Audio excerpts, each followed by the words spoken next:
ઘણા બધા લોકોનો પ્રોબ્લેમ હોય છે કે અમે ઓવર થિંકિંગથી પીડાઈએ છીએ અને ઓવર થિંકિંગને કારણે બ્રેનમાં એટલો બધો લોડ બની ગયો છે કે આખો દિવસ માથું પણ પછી દુખ્યા કરે છે. પણ did you know, over thinking એક પ્રોબ્લેમ નથી. ઓવર થિંકિંગ તમારા સબકોન્શિયસ માઇન્ડે કાઢેલો એક સોલ્યુશન છે તમારા પ્રોબ્લેમમાંથી બહાર આવવા માટે.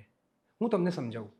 જ્યારે પણ તમે કોઈ ગંભીર પ્રોબ્લેમમાં હશો જે બહુ લાંબા સમય માટે ચાલેલી હશે, જેમાં તમારું બ્રેન એક બ્લોકમાં જતું રહ્યું હશે, તમારું સબકોન્શિયસ માઇન્ડ ત્યારે અચાનક જ ઉઘડી અને તમારી જિંદગીમાં બનેલી બધી જ ઘટના, તમારા અનુભવ, તમારી લાગણી અને તમારા નિર્ણય, આને લગતા જેટલા પણ વિચાર હશે એ તમારા કોન્શિયસ સેન્સમાં ડમ્પ કરવા માંડશે. કેમ?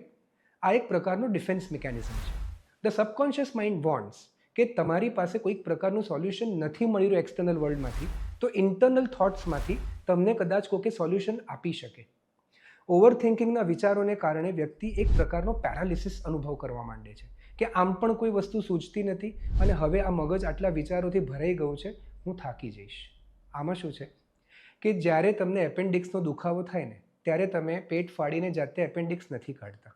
જ્યારે તમારા પગમાં ફ્રેક્ચર થાય તો ચીરો મૂકી પ્લેટ અને સ્ક્રૂ જાતે લગાડીને સીવી નથી નાખતા.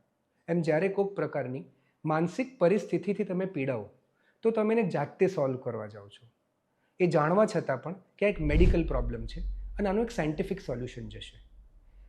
સબકોન્શિયસ માઇન્ડ જ્યારે તમને ઓવર થિંકિંગ આપી રહ્યું છે એ એનો લાસ્ટ ગેસ્પ એફર્ટ છે કે આ મારો છેલ્લો પાસું ફેંકું છું, હવે જો તારાથી સોલ્વ આનાથી પણ ના થાય તો કોઈક વ્યક્તિની મદદ લેજે જે તને સાયન્ટિફિકલી અને મેડિકલી હેલ્પ કરી શકે.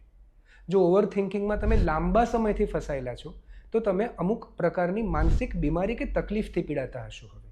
કારણ કે તમારા બ્રેનને પ્રોબ્લેમથી સોલ્વ કરવા માટે કાઢેલો રસ્તો જો તમારા માટે પ્રોબ્લેમ બની ગયો છે તો આથી વિશેષ તમે કે તમારું બ્રેન તમારા પ્રોબ્લેમ માટે હવે કાંઈ નહીં કરી શકો. Don't be shy, don't be ashamed, seek help.